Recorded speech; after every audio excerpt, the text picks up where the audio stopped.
Voici les 5 types de profils que vous pouvez avoir dans vos collaborateurs par rapport à la reconnaissance.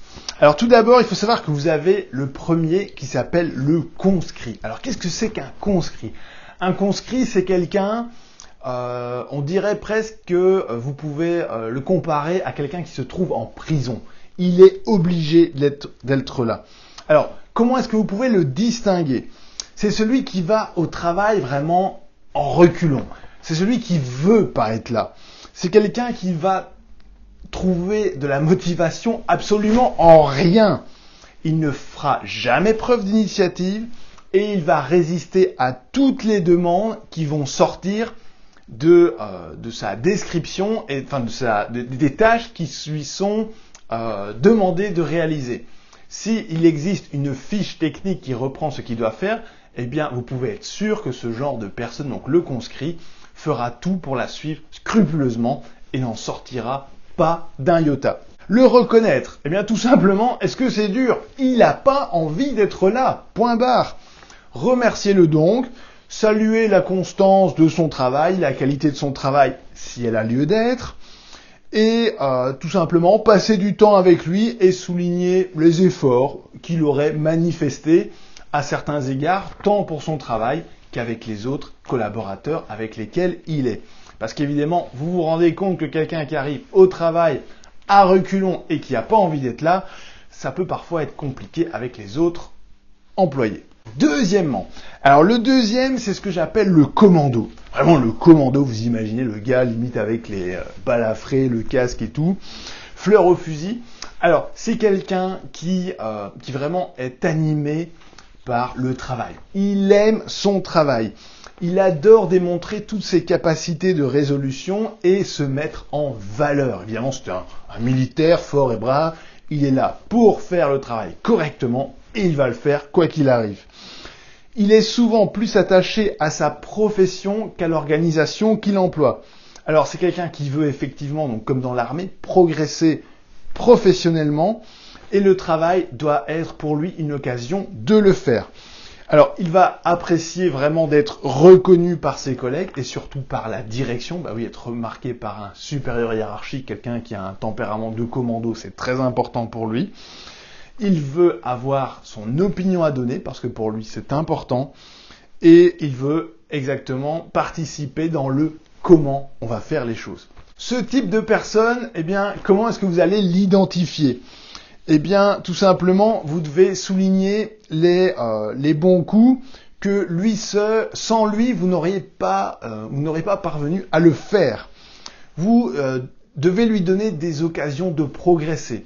Donc, vous devez lui donner des petites tâches, des petits objectifs, ou même des plus gros objectifs, mais dans lesquels vraiment il pourra se surpasser, où il sera animé sur le défi, parce que c'est ce qu'il recherche envers et contre tout. Il va être à la pointe et donc il va falloir lui fournir les meilleurs outils par rapport à son travail.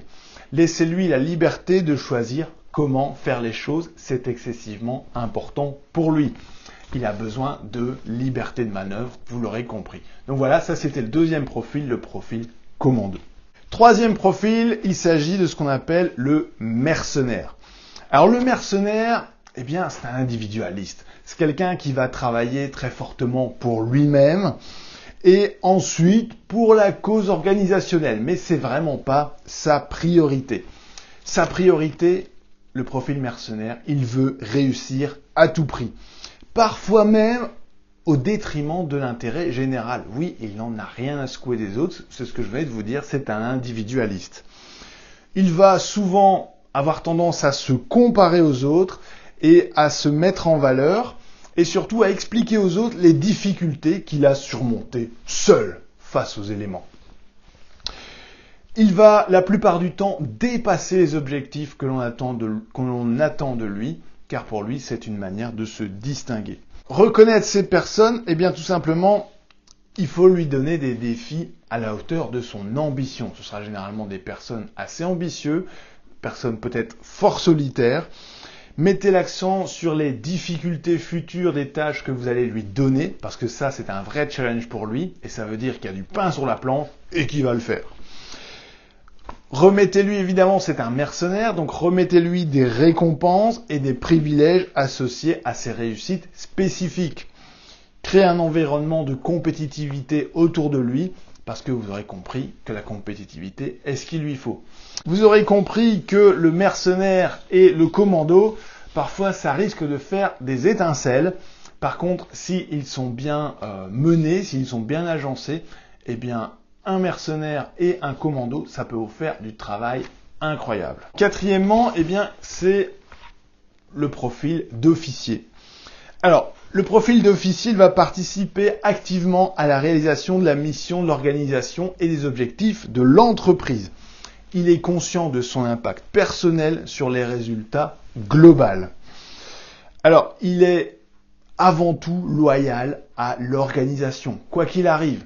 C'est-à-dire que même s'il ne sera pas forcément en accord avec ce qu'on lui demande de faire, l'officier le fera parce qu'il est loyal, parce qu'il répond à sa mission première qui est d'être dans votre entreprise. Il excelle évidemment dans les missions qui lui sont confiées. Pour reconnaître un officier, demandez-lui de présenter l'organisation à l'extérieur ou de siéger dans des comités ou des réunions où il pourra vraiment expliquer ce que l'entreprise fait, comment elle se démarque et la plus-value qu'elle peut apporter. Démontrez à cette personne votre confiance, que vous avez une forte confiance en lui, que vous avez une estime en lui, et demandez son avis sur des thématiques qui sortent de son champ d'expertise. Parce qu'un officier, c'est quelqu'un qui pourra vraiment aller au-delà de ce qu'on lui demande dans son travail, tout en ne le remettant pas forcément en cause. Cinquièmement, si le profil de l'officier est vraiment le profil modèle qu'on aimerait tous avoir dans son entreprise, le cinquième profil est ce qu'on appelle le profil du déserteur. Alors le déserteur, c'est quoi? C'est quelqu'un qui va travailler tous les matins chez vous, mais ça va être apparenté pour lui à un calvaire phénoménal. Ça peut même susciter chez lui de l'agressivité. Au-delà de la frustration, ce sera une véritable agressivité. Tout le démotive et principalement le travail. Il a un impact négatif seulement sur lui-même, mais également sur toute l'équipe avec laquelle il peut travailler. Alors, la stratégie avec un profil déserteur, c'est que vous ne devez accepter absolument aucun comportement dysfonctionnel par rapport à l'entreprise. Vous devez être très clair sur les attentes et ce que vous attendez de lui. Il ne lui sera permis aucun écart par rapport aux attentes que vous avez envers lui. Si c'est nécessaire, émettez un ultimatum si le travail n'est pas fait et dans le pire des cas, eh bien, ce sera un profil sur lequel il faudra vous séparer parce qu'il risque très fortement de vous créer de gros problèmes pour le développement de votre entreprise, mais aussi le développement de vos équipes. 5 profils à mettre en place dans votre entreprise, qui sont déjà certainement mis en place. Alors, le plus important dans ces profils, ce n'est pas tant de les connaître, parce que vous vous rendez compte, c'est pas bien compliqué en soi de comprendre ces 5 profils que sont le conscrit, le commando, l'officier, le déserteur et le mercenaire. Par contre, ce qui sera excessivement bien de faire, c'est d'identifier ces différents profils parmi vos collaborateurs. Alors certains de ces profils seront très faciles à identifier, je pense notamment à l'officier et à le déserteur parce que vous avez vraiment deux tendances complètement opposées. Par contre, en ce qui concerne le mercenaire, en ce qui concerne, les autres profils, eh bien, ça peut être un peu plus compliqué parce qu'évidemment, ils vont mettre tous les stratagèmes en place pour que vous ne le remarquez pas.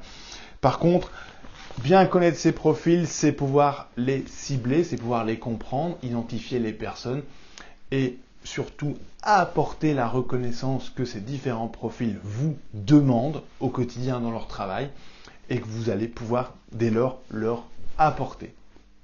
Voilà les bâtisseurs d'entreprise, je vous laisse ici sur cette vidéo et on se retrouve la semaine prochaine pour votre prochaine vidéo. À très bientôt.